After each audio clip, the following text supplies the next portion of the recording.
Hello children, welcome to all of you at Akhand Jeevan Jyoti online classes. Today I will teach you English subject. Lesson 3rd. Hard working aunt. Hard working aunt, it means चींटी का कठिन परिश्रम. Once there were two close friends. एक बार दो घनिष्ठ मित्र थे. An ant and a grasshopper in a green grassy meadow. एक चींटी और एक टिड्डा हरे भरे घास के मैदान में थे. Throughout the day, the ant worked very hard. दिन के दौरान चींटी कठिन परिश्रम की. Gathering grains of rice and wheat and stocking them with great care. चावल और गेहूं के दानों को बहुत ध्यानपूर्वक इकट्ठा की. The grasshopper used to see her working very hard and laugh. टिड्डा चींटी के कठिन परिश्रम को देखता और हंसता था. What is the requirement of working too hard? वह कहता था, कठिन परिश्रम करने की क्या आवश्यकता है. Just take rest. Listen to my song and entertain. आराम करो, मेरे गाने सुनो और मज़े करो. These are bright and sunny days of summer. ये गर्मी के चमकीले और उजाले दिन हैं. Why are you wasting these beautiful days in working hard? कठिन परिश्रम करके इन दिनों को बर्बाद क्यों कर रही हो. The ant avoided him and rushed to a field a bit faster. चींटी उसके बातों को अनदेखा करके बहुत तेजी से फील्ड में चली गई. The grasshopper laughed strangely, even louder than before.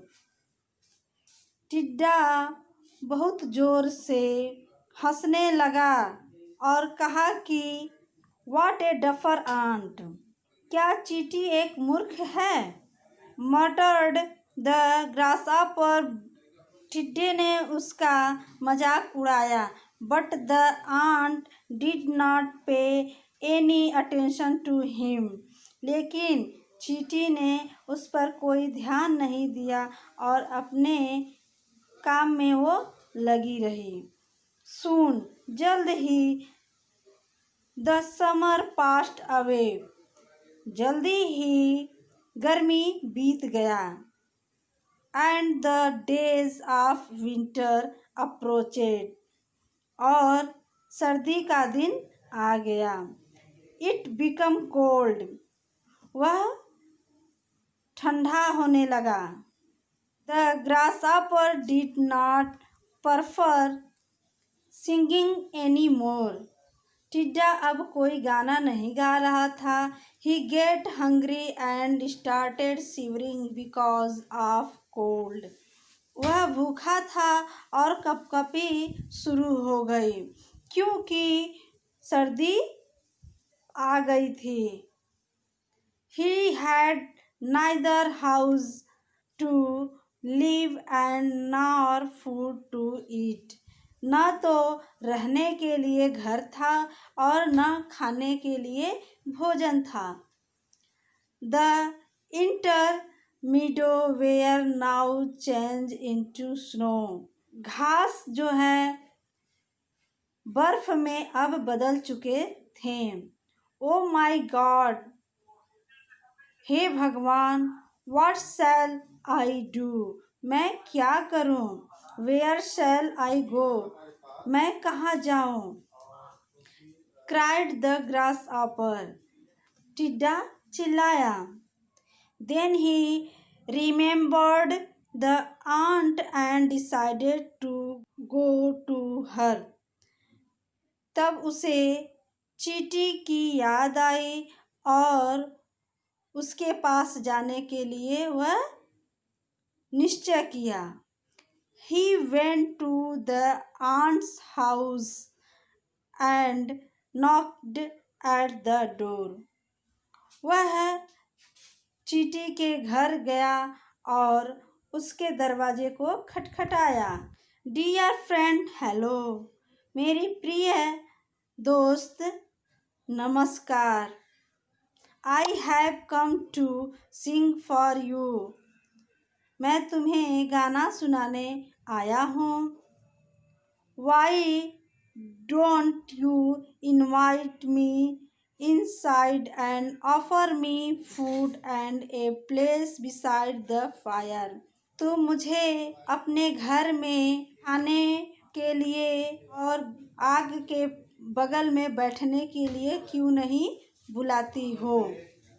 The ant smiled and said, चींटी ने मुस्कुराया और कहा, I worked hard all summer long while you made fun of me and sang and danced. मैंने कठिन परिश्रम किया जब पूरी गर्मी तुम मेरा मजाक बनाते थे और गाते और नाचते थे। You should have thought of these cold winter month that time.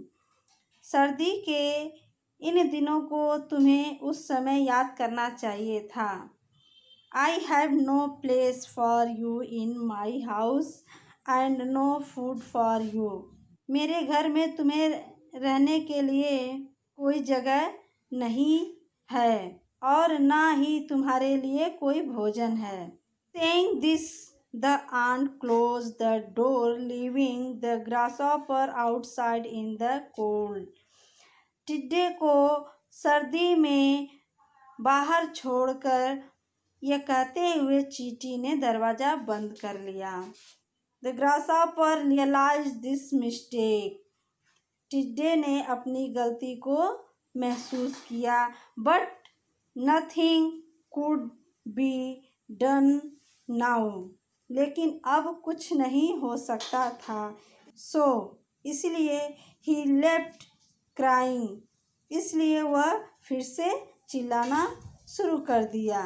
अब यह लेसन आप लोगों का समाप्त होता है। Thank you.